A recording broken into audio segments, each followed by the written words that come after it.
मित्रों, आज हम आपको एक ऐसे आईसीएस के बारे में बताने जा रहे हैं जो केवल आईसीएस ही नहीं, किसी राज्य के मुख्यमंत्री भी रहे। और ये पहली मज़ेदार बात है कि कोई एक ऐसा आईसीएस अधिकारी जो किसी राज्य का मनोनीत या कार्यकारी मुख्यमंत्री बना हो, ये अकेली घटना है। और जानते हैं वो राज्य कौन सा है और वो कौन सा व्यक्ति था जो आईसीएस रहते हुए किसी राज्य का मुख्यमंत्री बनने का सौभाग्य उसको प्राप्त हुआ। और यही नहीं, उनके साथ और भी विशेषताएं थी। वो उस राज्य के मुख्यमंत्री ही नहीं बने, बल्कि उनके मंत्रिमंडल में मंत्री भी केवल एक था, एक ऐसा मुख्यमंत्री जो आईसीएस था। साथ ही साथ उसके मंत्रिमंडल में इकलौता मंत्री था।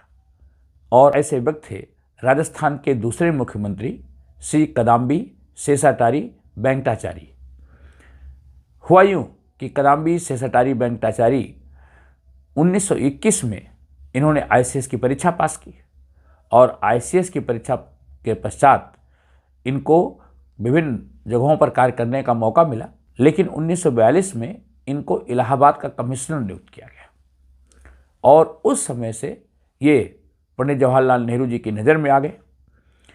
पंडित जवाहरलाल नेहरू इनकी कार्यशैली से बहुत प्रभावित थे और इसीलिए जोधपुर के महाराजा उम्मेद सिंह जी के कहने से पंडित जवाहरलाल नेहरू जी ने इन्हें श्री कदाम्बी शेषाटारी वेंकटाचारी को जोधपुर के प्रधानमंत्री के रूप में नियुक्त किए जाने की सिफारिश की।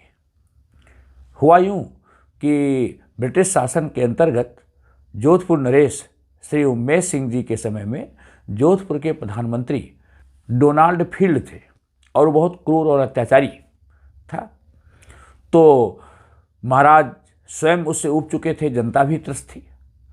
तो ऐसी स्थिति में डोनाल्ड फील्ड को हटा करके श्री कदाम्बी वेंकटाचारी को प्रधानमंत्री के पद पर नियुक्त किया जाना था और इसीलिए पंडित नेहरू जी ने इनके नाम की सिफारिश की थी।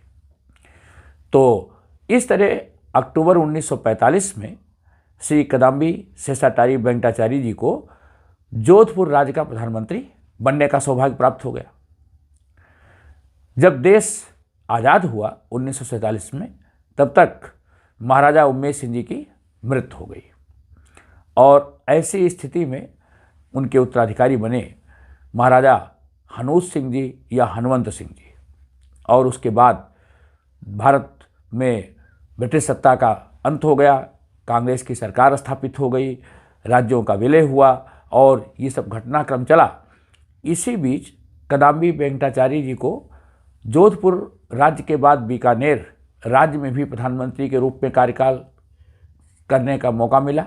वहाँ भी उन्होंने बड़ी सफलता से सेवाएं दी। 1949 में जब राजस्थान का संयुक्त रूप से एकीकरण हो गया, तो उसके बाद राजा मान सिंह जी को राज्य प्रमुख बनने का मौका मिला और राजस्थान के मुख्यमंत्री बने हीरालाल शास्त्री जी। राजा मान सिंह के प्रशासनिक अधिकारी के रूप में श्री कदाम्बी वेंकटाचारी को चुना गया। हीरालाल शास्त्री जी जो राजस्थान के पहले मुख्यमंत्री थे, दिसंबर 1950 तक हीरालाल शास्त्री जी को उनके पद से हटाने की रूपरेखा तय हो गई थी। लेकिन बात ये थी कि मुख्यमंत्री बने कौन। अगले मुख्यमंत्री के नाम पर पंडित नेहरू जिसको चाहते थे वो थे राजस्थान के प्रमुख कांग्रेसी नेता श्री जयनारायण व्यास जी।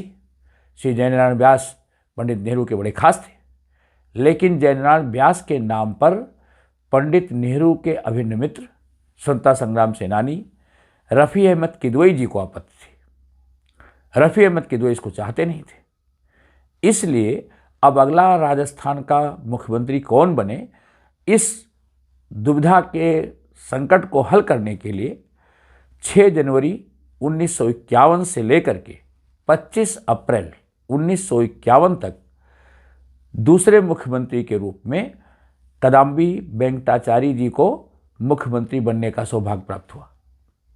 तो एक ऐसा आईसीएस जो आईसीएस रहते हुए मुख्यमंत्री के रूप में मनोनीत कर दिया गया और उनको 4 महीने तक राजस्थान के दूसरे मुख्यमंत्री के रूप में कार्य करने का मौका मिला।